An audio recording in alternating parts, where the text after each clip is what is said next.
time for Tycoons of Small Biz, spotlighting the true backbone of the American economy, the true tycoons of business in America, the owners, founders, and CEOs of small businesses.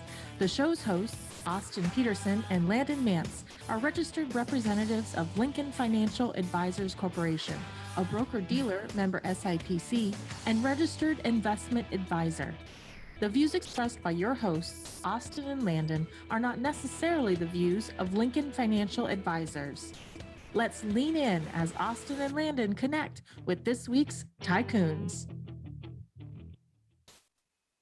Good afternoon, Tycoons, and welcome to today's episode of Tycoons of Small Biz. I'm your host, as always, Austin Peterson, coming to you live from Scottsdale, Arizona, joined by my co-host, as always, Landon Mance, live from Las Vegas, Nevada, otherwise known as the man who should never be required to wear a mask. Everybody wants to see that face all day, every day. If this is the first time that you have joined us on Tycoons of Small Biz, let me just give you a little bit of background on what we do here on the show. This show is put together for small business owners by small business owners. And the idea of this show is to prop up small business owners and let them have an opportunity to have a platform to tell their story, to let the world know exactly why they truly are the backbone of the American economy. And to that end, today we are excited to have Gary Braun with Pivotal Advisors with us today on the show. Gary, welcome to the show. Thanks for having me, guys. Appreciate it.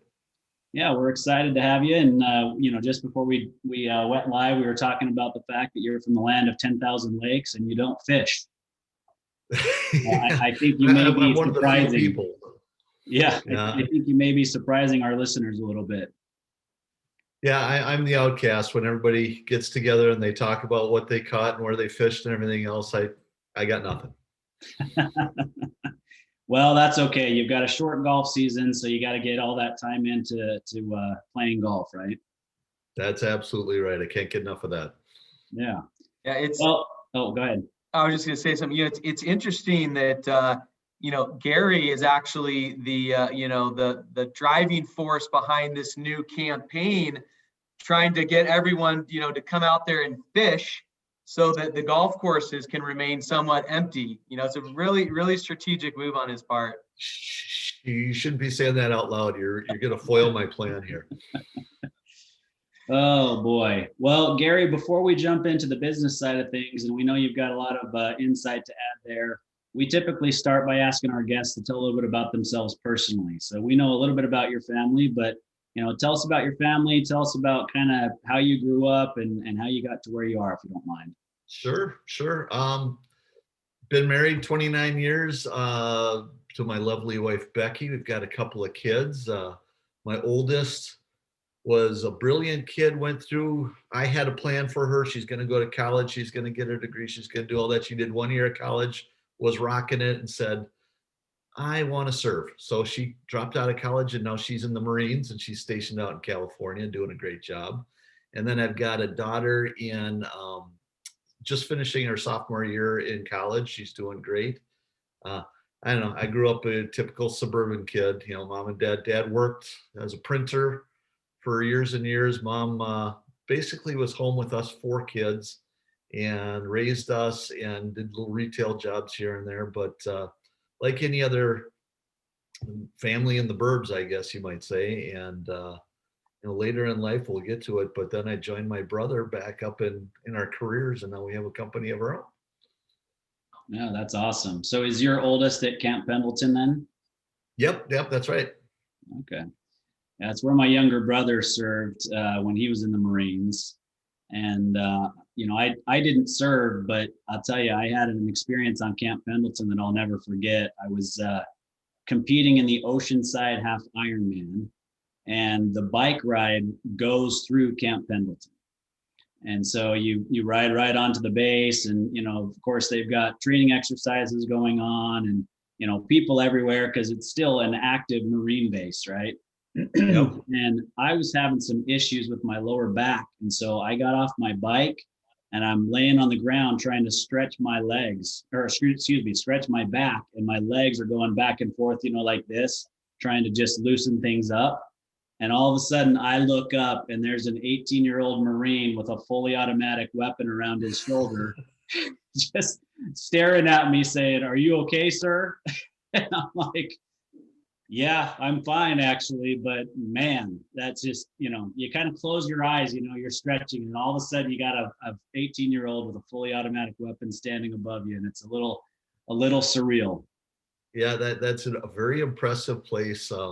My daughter drove me through there, and you saw, the big helicopters, and I mean all the big equipment and everything. That place is huge. You can drive a half hour and not be from one end to the other. It's just amazing. Yeah. Well, I mean, the bike ride for that Ironman is 56 miles, and all but about 2 miles of it is on the Marine base. Wow. Yeah. So it's a little crazy. So hats off to you for your daughter doing that. The military is something that's very near and dear to Landon and I's hearts, period. But, one of the unique things about our practice is our practice coordinator is actually a retired officer and West Point graduate, and she runs our practice for us. So, I'm actually surprised that Landon has, that collar that doesn't look completely iron today with her in the office.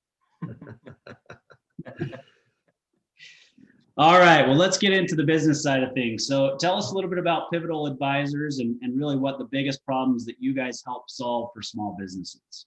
Yeah, we're a sales consulting company, and we deal with lots of small to mid-sized companies that get to a point in their growth where it kind of plateaus. So that can be after a year or 5 years or 10 years. We had one company that is a fourth generation, and they grew to a certain point, and then they just plateaued and couldn't figure out how to grow again. And it's funny that a lot of these companies, they get to their growth because they got a really good core group of people with good products and services in the right market. And all of those people know how to do everything. And they wear lots of hats, and everything's in their head, and they do everything. They might go market it and sell something and put it in the box and ship it out and do customer service, and they do everything. And that works for a really long time, but at some point, that's not a super scalable solution. And that's really where Pivotal Advisors comes in on the sales front.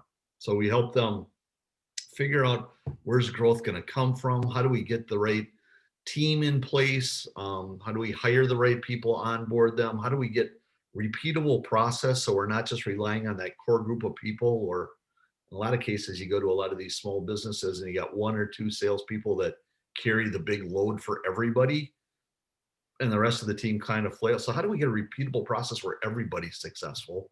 How do we measure the right things? How do we manage the right people? How do we get the right comp plans in place to drive them? And that's really us, is creating the sales operating system, if you will, that allow these companies to get to the next level.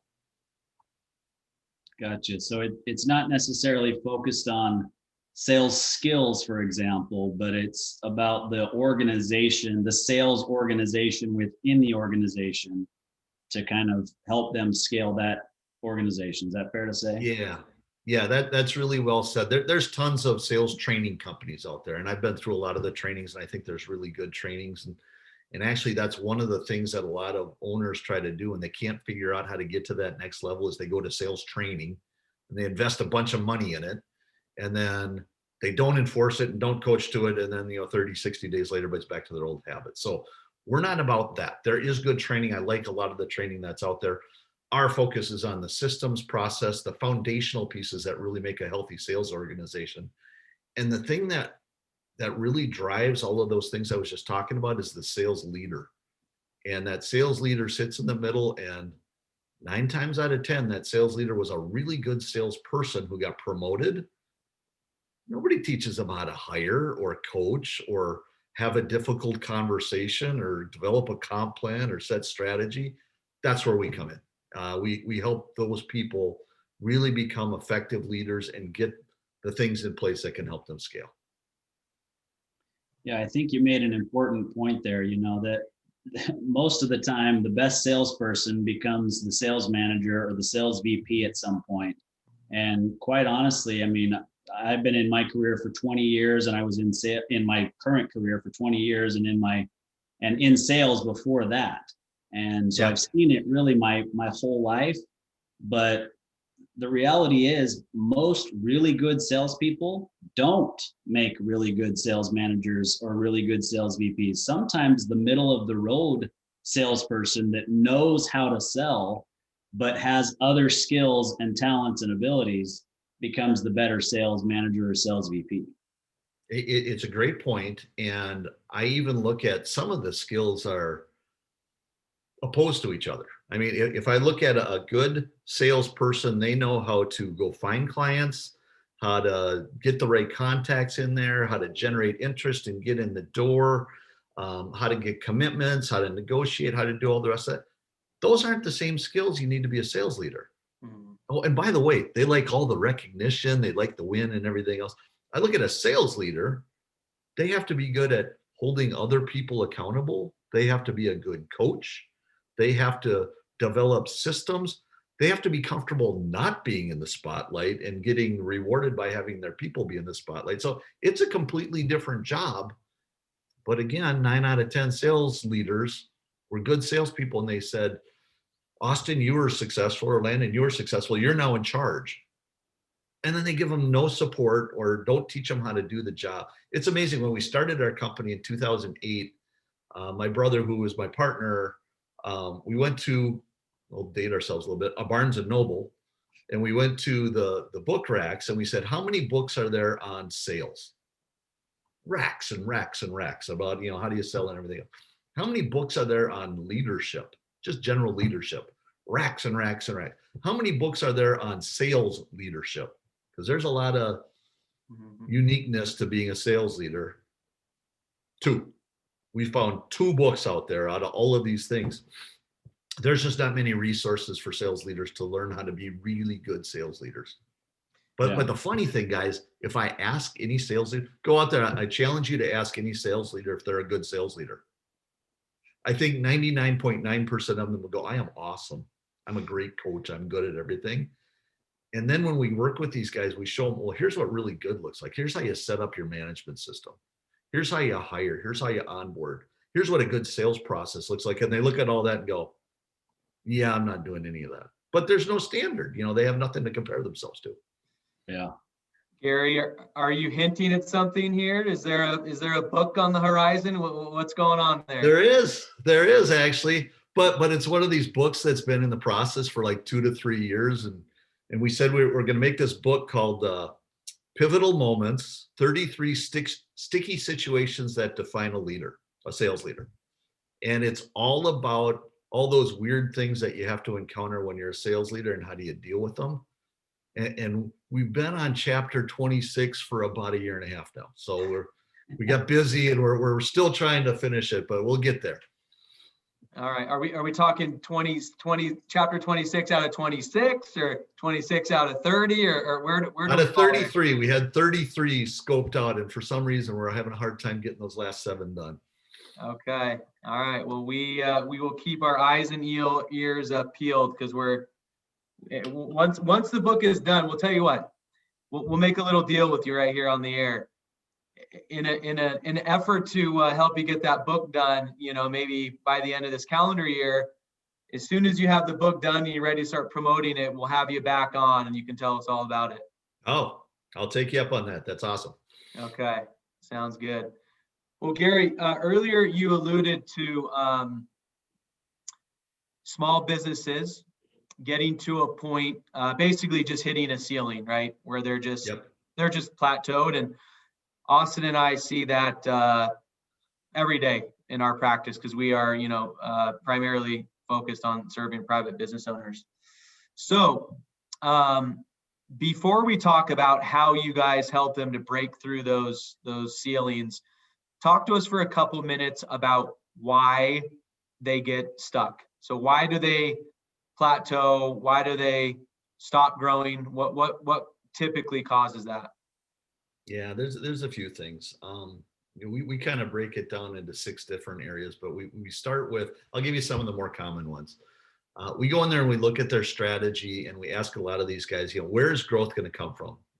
And it's so funny. I talk to a lot of CEOs and their plan says, I'm going to grow 15% per year over the next 5 years. And if you do the math, that doubles them. And I go, that's awesome. Good plan. Got your goals set up. Perfect. Where's that growth going to come from?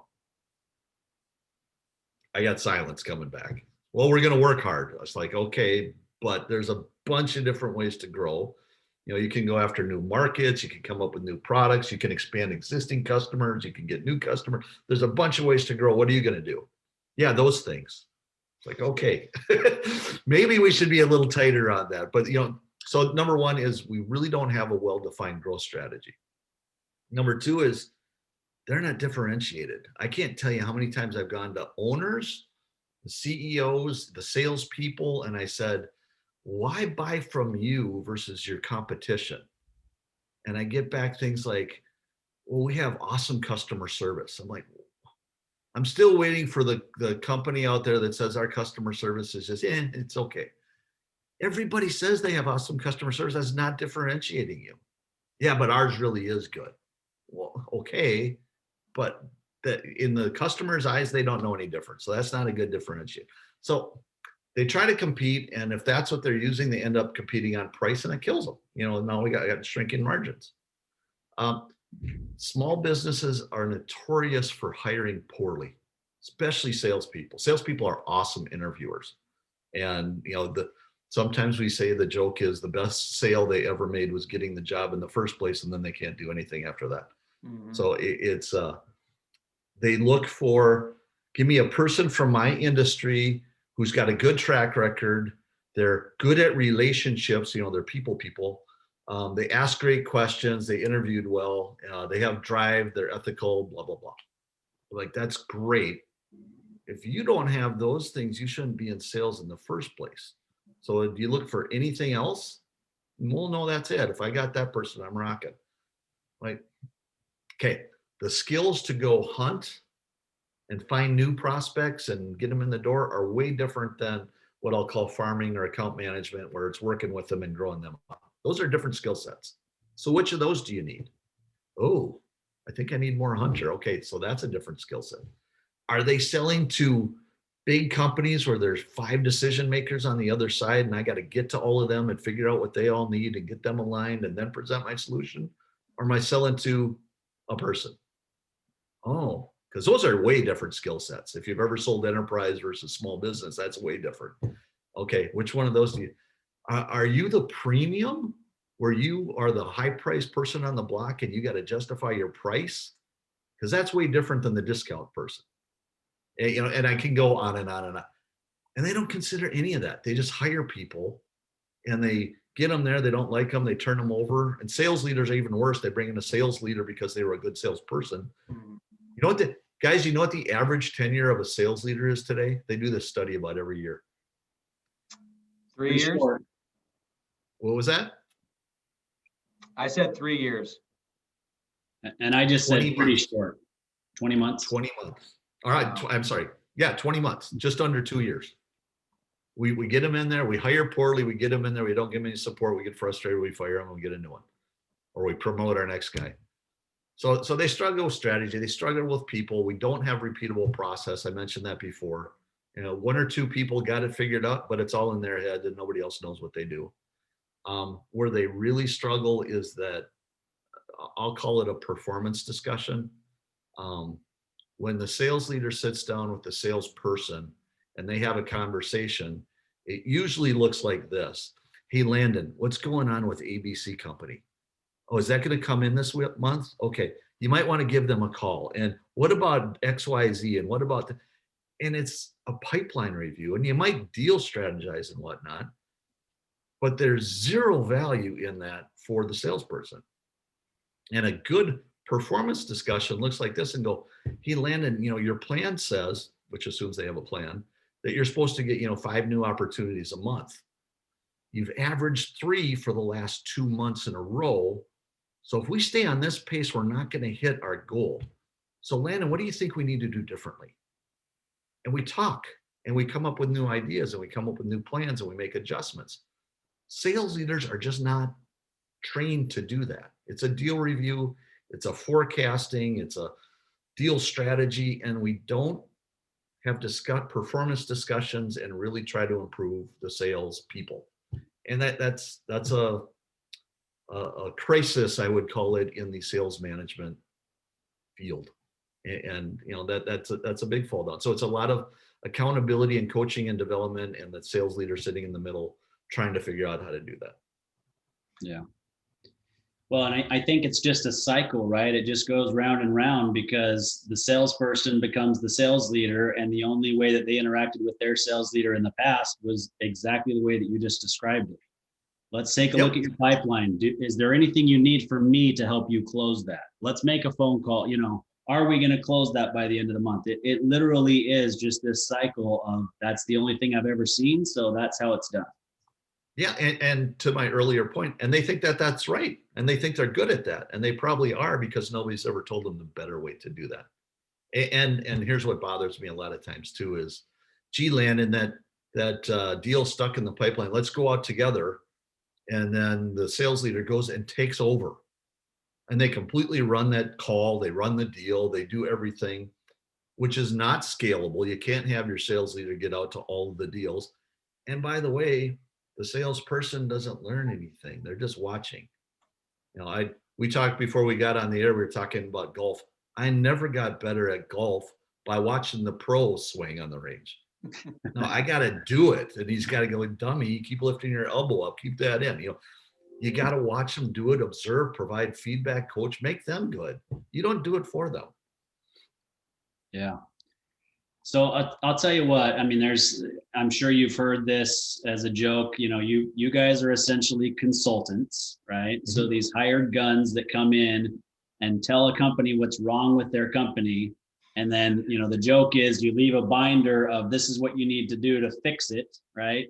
And then you're out the door and you got your check and you moved on. So give us an idea of what you guys do differently than most consultants, or what it is that you're doing while you're in their office to help their sales leaders become better at their job.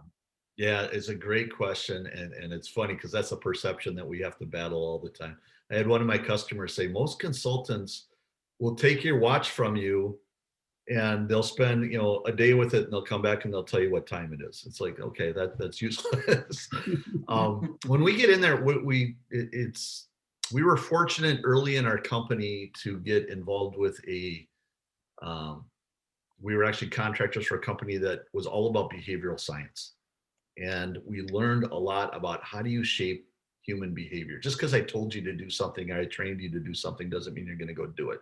How do you shape behavior? So when we go in there, we start by assessing what's in place today, strategy, people, process, all that good stuff. And we come back and we say, if it's working, if it's doing a good job, I ain't going to change it. Let's standardize on that. Let's get everybody doing it, not just a few of them. So we set that in one bucket. Then there's this bucket of stuff where, you're not awesome at it, but it's not killing you. And then we find this third bucket of stuff that says, if we really make a change here, whether it's a strategy or approach or whatever, and we get people executing on this, we can make a big difference. And then we stay with them for, average engagement's probably 9 to 12 months. Well, we not only document it, implement it, but then we work with the sales leader to make sure that people are actually executing on it. We can measure it, we're getting results, and then we go to the next item on our list and we keep doing the same thing. But we're in there. We got some clients that have been with us since our first year we started in 2008, because they keep coming up with new things or new markets to go after, and we just keep working with them. So it's not I don't like the binder guys. I don't, the big binder on the shelf. We're there to shape behaviors and drive adoption. Yeah, so you guys are literally rolling up your sleeves with them and teaching them what needs to be fixed and making sure that it's being done correctly and coaching them along the way to where they can fly on their own, so to speak. Yeah, and a couple different ways. One is sometimes the CEO is in charge and they're running the sales team. By the way, most of them don't want to do it, and they don't have a motivation to do that, and they don't have the time to do it, and they didn't come up through sales in the first place, so they're not even good at it, and they know that.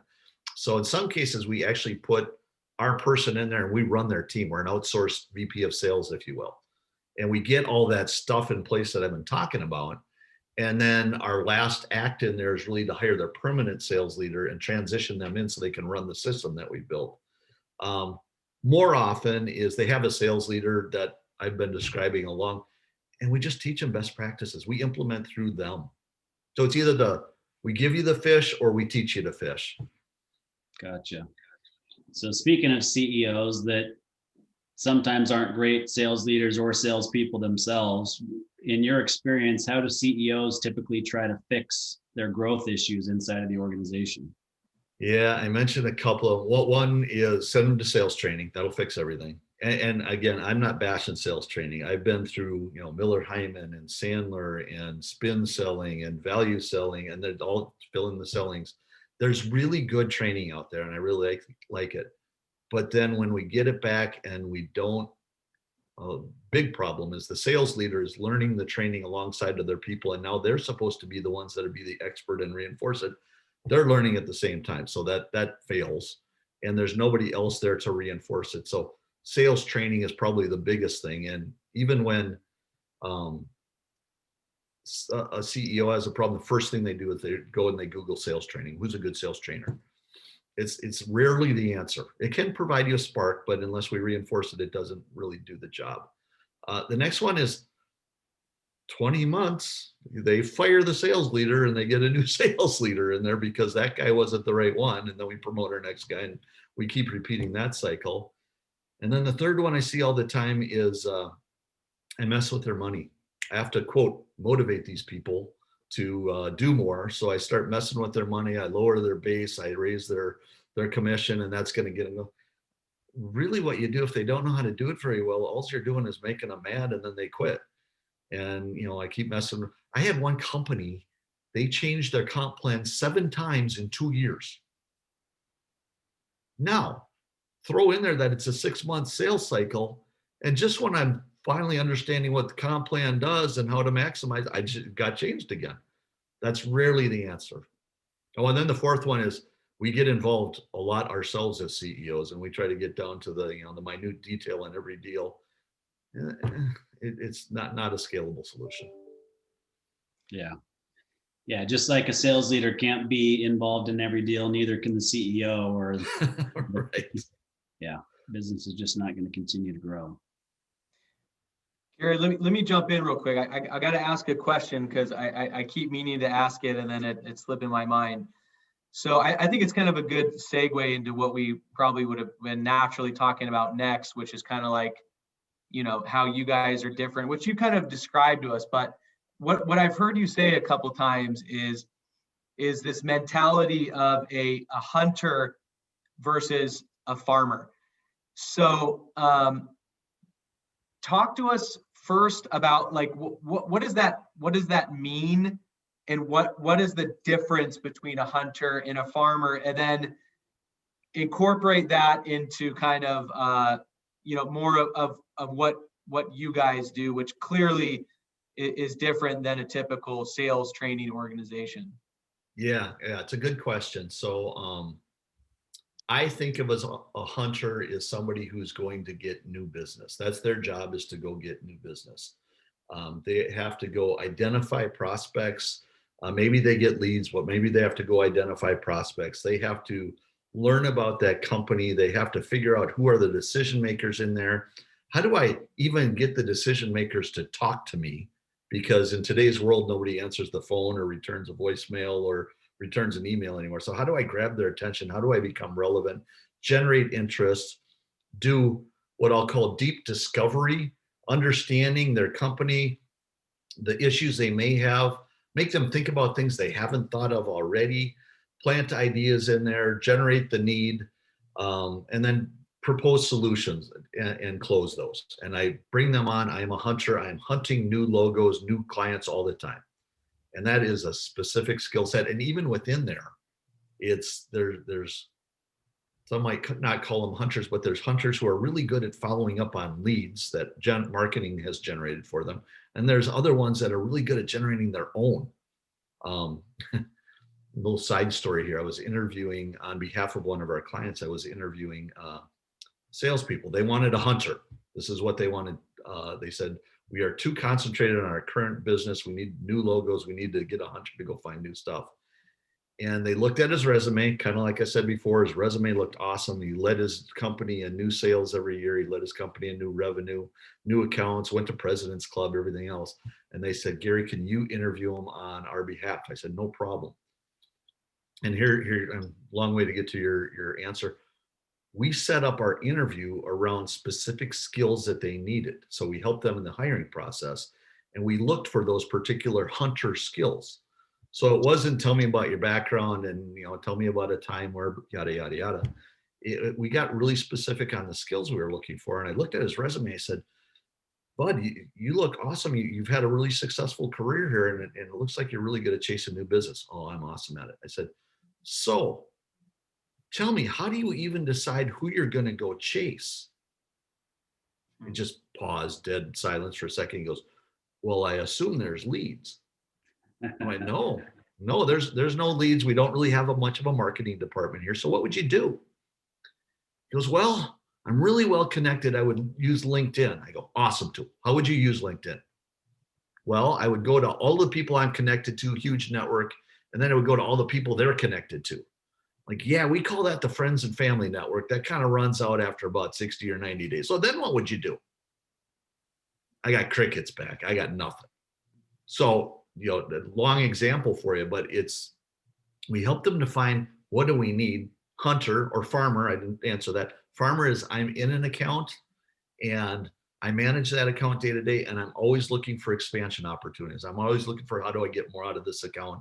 How do I go to another division, another department, add on additional services? That's a good farmer. Different skills.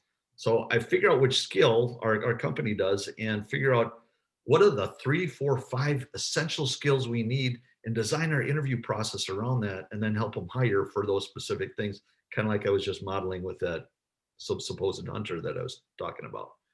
And then even when we get them on board, it's not like we got the right guy or gal. We need to get them up to speed quickly. So companies are usually the 1 to 2 week, tell you everything you need to know about our company, our products, our services, our differentiation, our competition, our industry, our CRMs. I mean, they just drink from the fire hose.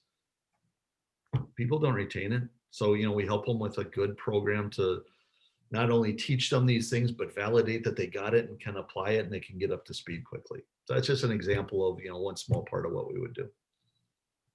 Love it. Love it. All right. Let me ask one follow-up question here, Austin, real quick. So Gary, I want to get some insight here from you. I think in a lot of the clients, business owner clients that Austin and I serve in the last 12 to 15 months, there's been two kinds of owners, right? There's been the owner that is almost frozen by fear because their revenues are down 25, 50, 75, 90% in some cases. And they're just kind of frozen in fear, hoping that things will bounce back. Then the second owner is the one that is,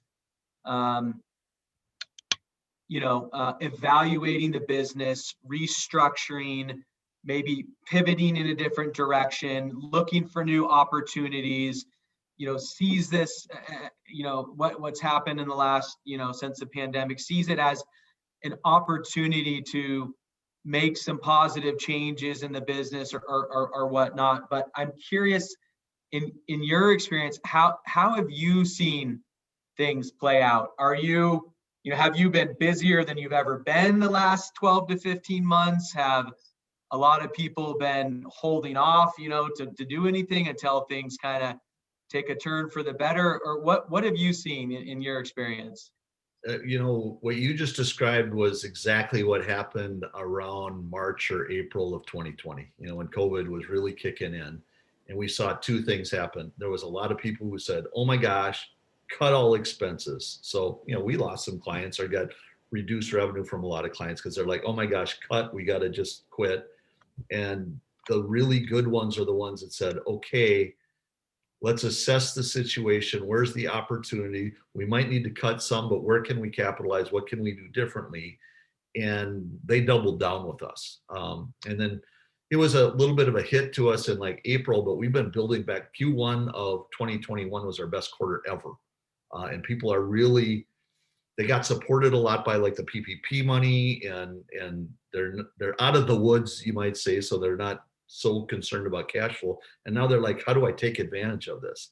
And one of the things that we've been talking about is, I don't care if you've been dealing with a company for 20 years and they've been a solid client, their world just got rocked. Their clients are upside down. Their cash flow is different. Their priorities have changed. I talked to one client who said everything that was on our roadmap for like 2022, 2023 is way different, and our priorities have all changed and we're doing different things. Now, if you think about that from a sales standpoint, that's a great opportunity for you to go help them with whatever their new strategy is. So if you've been dealing with somebody for 20 years, treat them like they're brand new. Treat them like you've never talked to them before, because everything you knew about them might be different now. The people might even be different because they got furloughed or let go.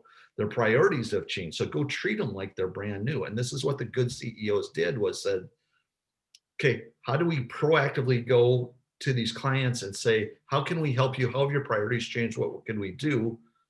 The ones who were less successful called up and said, how's it going? Anything I can help you with? I'm here if you need something. And they were completely reactive.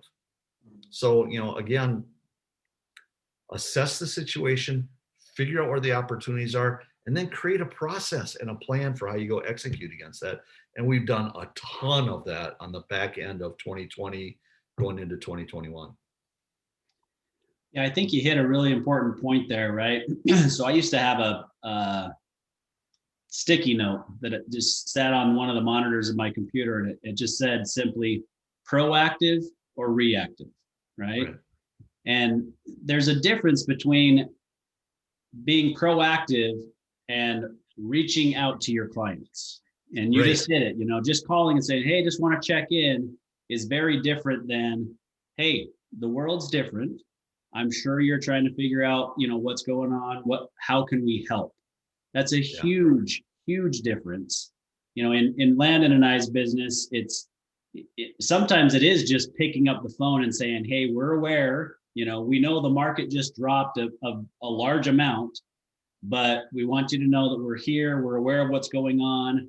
We want to, see what kind of concerns you have, and then reassure you on where we are, right? Yeah, it's scary to watch the balance of your account drop, for example, right? Yeah. But this is what your portfolio looks like. This is what we've got going on. We're trying to shoot for a goal that's 10 or 15 or 20 years down the road, or even it's as simple as the market dropped by 30%, your portfolio dropped by 8% because we anticipated this, right? And so they understand the partnership, right? Now, that's just one small example. I mean, Landon and I are typically working with business owners the same way that you are, and saying, what can we do to help you get through this, and, what's important. But I tell you, I had clients that just almost gasped at the fact that I had called them right in the middle of this, because they had worked with other advisors 2 and 5 years ago that never would have called them, right? And it's the same thing in your business. It's the same thing in any business. The reality is they have to know that you care and that you really are in it with them. Whatever your business is, your clients need to know that you're in it with them. Well, and imagine the contrast of, hey, Austin, I'm here for you. I'm thinking about you. Tell me what you need, which is good. You're being thoughtful. You're reaching out, versus, hey, we've been dealing with a lot of clients. They're all dealing with this, that, or the other problem. Do you have those same challenges? Because I'd love to talk to you about what other people are doing to get over this. Are you interested in that? Yep. Who the heck's going to say no to that? Because they're all trying to figure out what's going on. And hey, you have some advice that might help me. That's being a super proactive plan. And that's what we were trying to help all of our clients through the pandemic was, what are the common challenges that all your clients are having, regardless if they're new or existing or whatnot? What are the common challenges? What can you do to help them? How can I take that and be proactive and go to them versus just, hey, how's it going? There's a way different approach. Yep.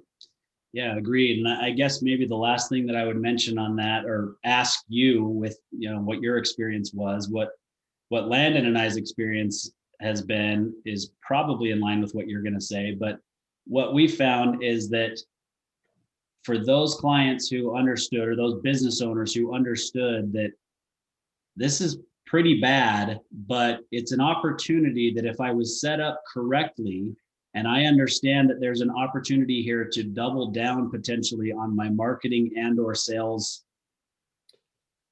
organization, that I'm going to come out this stronger than my competitors will. And they pick up market share because of it. Have you seen that ring true as well? Yeah, absolutely. There was one client that we had, they were in the food market. So they sold products that got sold in restaurants and in food services and at colleges and whatnot. And that was their primary thing. They also sold in grocery, which was a lesser part of their business. And what happened to restaurants and colleges and food services when the pandemic, I mean, it just went down incredibly, which was a huge hit to them. So they could have said, woe is me, and cry and cut expenses like crazy. But we worked with them and said, okay, what about this other segment of your business, grocery? What's going on there? If you guys remember when the pandemic hit, they couldn't keep stuff on the shelves. So instead of their old pitch, which was, hey, can we work with you and get an end cap at the grocery store? Can we get this much shelf space? They turned around, they went to these grocery stores and they said, hey, we know that places like you are having a hard time keeping our types of products on the shelves. By the way, we're local. We can work with you on just-in-time inventory. We can do this, we can do that. What do you think? Can we get in? 60 stores immediately. And now grocery became a much bigger part of their business than the other one. That was a good pivot that they made. And that was just from assessing the situation, coming up with a proactive plan and going out and executing on it. Yep. Yeah, absolutely. I think you've got to be willing to pivot when necessary. I think a lot of businesses pivot too often, right? Mm-hmm. But the pandemic was one of those where it was, okay, this is affecting our business, maybe only in this area. So what are we going to do to make that up? Or what are we going to do to double down on certain things that we're doing so that we're ready to gather market share on the way out, because our competitors aren't thinking the way that we are. They're not putting their efforts in that they need to. They're not in a good financial position to be able to put in the efforts that we're putting in, and so it's not always that simple. But the reality is, the business owners who kept a calm, level head and thought through it thoughtfully came out of this okay. Yeah. And I even take it a step further and say, with a lot of these people, they know what they want to do. And they think about it and they come up with their plans, but then it really gets down to the execution level. Can my salespeople go execute on whatever strategy I just came up with and whatever pivot I'm going to do? And that's really where we come in a lot. Is just because you wrote it down, you had a brilliant idea, doesn't mean all the salespeople are going to be proficient at doing that. So we work with them and say, how do we make them understand the problem we're solving? How has our process changed? How do we get them prepped to do that? Mr. and Mrs. Sales Leader, how do we get you out there with your salespeople to make sure they're executing it the way that we've designed it, and that we're getting feedback so we can make adjustments if we need it? When we get down to that tactical executional level, that's where a lot of the plans fall apart. And that's really where Pivotal Advisors comes in and really helps them, have a sound execution strategy. Gary, what are the typical businesses that hire you? Are we talking 10 employees or less? Are we talking 10 to 100, 100 to 1,000? Give us an idea of the the clients that typically engage your guys' services. Yeah, most of them are B2B. So we do very little in like retail or B2C type of stuff, but B2B, $5 to $10 million in revenue on the lower end, up to probably 150 to 200 millions on the top end.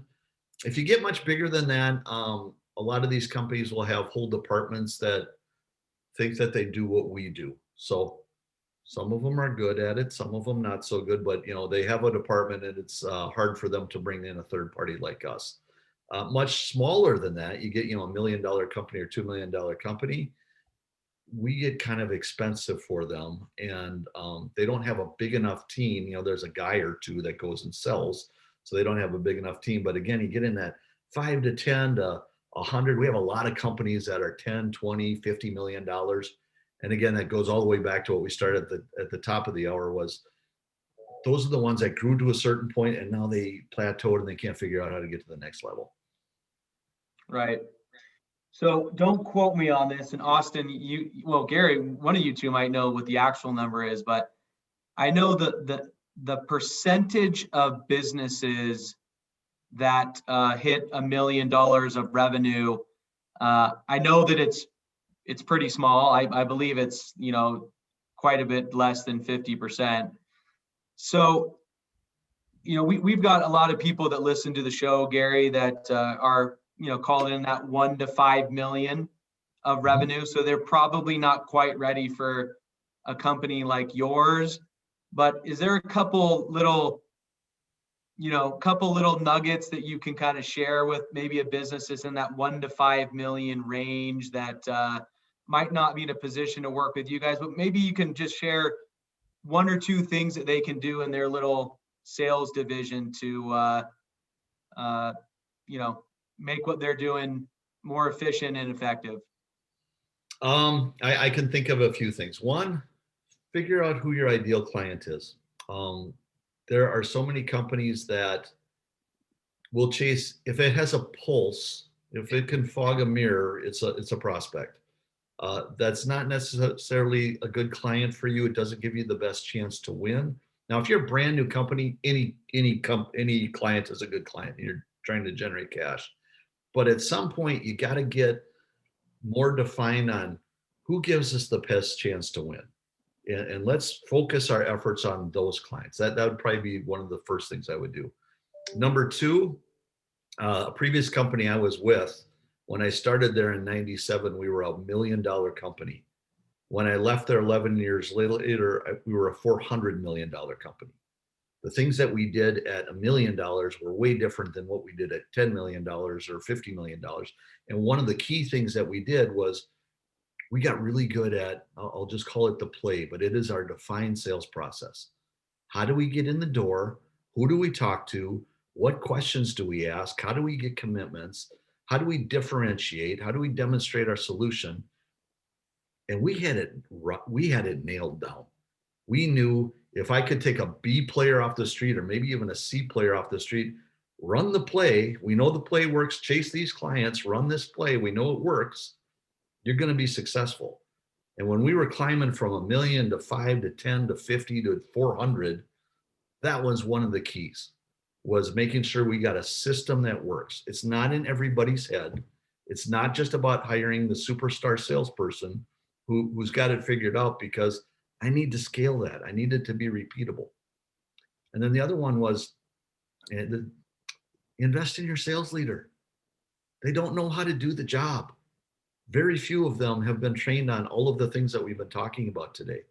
Get them help so they know how to hire. They know how to coach. They know how to have a difficult conversation. When I go, Austin, you're at 50% of quota, a poor sales leader will go, come on, Austin, get your numbers up. That's not helpful for you. You know that you're at 50% of quota. A good sales leader is going to sit down and go, are we not getting enough at-bats? Who are we targeting? Oh, we're getting enough at-bats, but we can't get them through the funnel. Let's talk about what you're doing there. And we can have a difficult conversation and a coaching conversation. But again, we never teach our sales leaders how to do that. So those couple quick ones, but those are some of the more common ones that come up. So I've got a follow up to that. If Okay. there were one book, right? So small organization, maybe it's a sales leader and 2 salespeople, for example. If there's one book that a sales leader should read, what would it be? We have one that we like a lot called Cracking the Sales Management Code. Aligns with a lot of the things that we're talking about today. How do I measure things, and not just sales, but the things that lead to sales? How do I coach? How do I make sure people have a plan? How do I make sure that there's a repeatable process? There's a lot of good stuff in that book. All right, Cracking the Sales Management Code. Great. Yes. All right. So now let's move into kind of if you ask Landon and I our ideal client profile, we can tell you what it is. It's a business owner that owns a business that does between 5 and 50 million in revenue and needs to know what to do with that business to turn it into actual cash at some point, right? That's our ideal client. So those business owners that are listening, they've got sales leaders. So tell us how your typical sales leader differs from a top performing sales leader. What are some of the things that you see or that you try to help them implement to turn them into a top performing sales leader? Yeah, we just did a blog on this not too long ago. So I see underperforming sales leaders still act like salespeople. We affectionately call them super reps. You know, they're not a sales rep anymore, but they're a super rep. They try to get their hands in everything. They try to go on the calls. They try to close the deals. They put themselves in the middle of everything, and they are the center of attention. And they've never really graduated out of being a salesperson. A good leader, I think, is one that is constantly saying, how do I make my team better? Every interaction I have with a salesperson is about not giving them the answer, helping them arrive at the answer and helping them evaluate what they're doing and making changes on their own. If you came to me and you were struggling with something, I could go, Austin, you should just do this.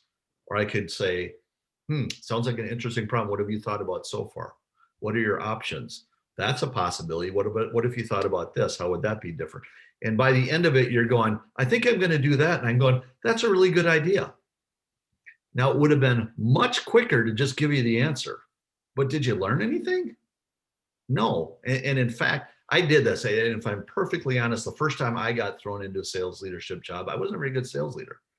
I got promoted. I was the top rep, and I thought, I'm going to do is help everybody close their deals. This is really fun. I'm in all the deals. This is great. We closed another one. Yay me. And that I burnt myself out, and it didn't scale at all. And I wasn't very good.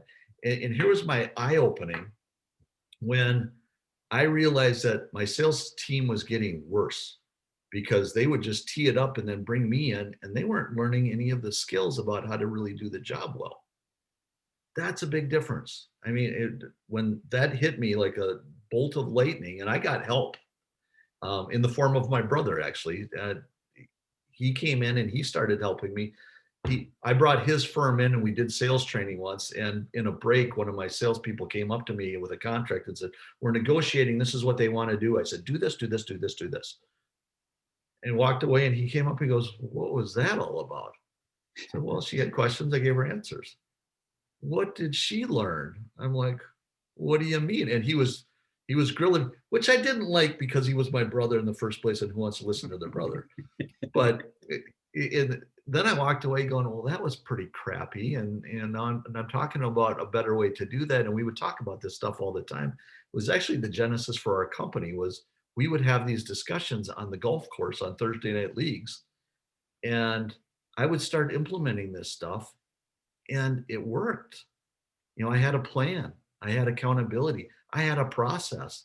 I had a better way of hiring, and it got really good. So years later, he calls up and says, hey, we always wanted to work together. Yep. I just sold off my last company. So if we're ever going to do something, now's the time. I'm like, I'm in. What should we do?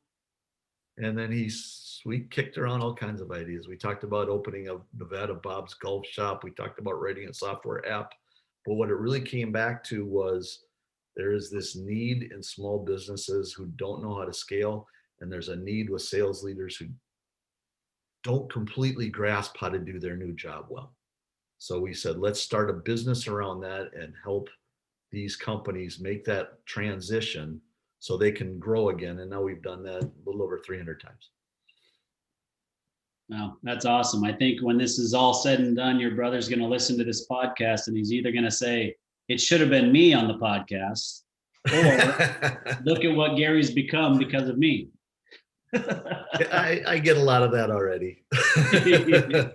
He's not shy about reminding me of stuff like that. I can imagine. Older brother or younger brother? 4 years older. Okay. That makes it even worse, doesn't it, Landon? Right. Well, Gary, this has been a really great conversation. Really enjoyed it. Have no doubt that people took away a bunch of stuff that they can implement into their businesses. In closing, though, a couple things. One, please tell your oldest daughter, thank you very much for her service and commitment to this country, that she is greatly appreciated. And your younger daughter finishing, you said her junior year? Sophomore year, yep. Sophomore year, okay. So what's her plan? Is she gonna come work for dad, or is she gonna go in a different direction? No, my kids are not following in my footsteps at all. She wants to go be a high school teacher. Okay. Well, hey, that sounds like some pretty good experience, leading up to maybe coming and working for dad, 3 to 5 years down the road. So you never know.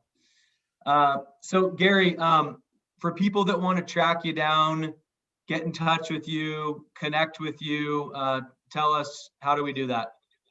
Website's easiest, pivataladvisors.com. You know what, guys? I would never name my company that again because people mess up Pivotal or Advisors or both. But Pivotal, Pivotal, advisors with the ERS on the end. So pivataladvisors.com. We got a bunch of videos and whatnot on YouTube. So if you go out to YouTube and search for Pivotal Advisors, you're going to find a bunch of stuff out there. We're on LinkedIn, we're on Twitter, all the typical channels, but got a lot of good resources out there for small businesses on, hiring, onboarding, process, accountability, all those types of things. Okay, excellent. Let me clarify something. I don't know if I heard that wrong. Advisors, it's ORS or ERS? ORS. Okay, I think you said ERS, so ORS. Oh, thank you for clarifying that. ORS. Okay. Got it. Fantastic. Well, Gary, thank you again for coming on. Really enjoyed it. Get that book done so that we can get you back on here and talk to you about it. All right, that sounds like a plan. All right. Thanks a lot, Gary. Thanks, Gary.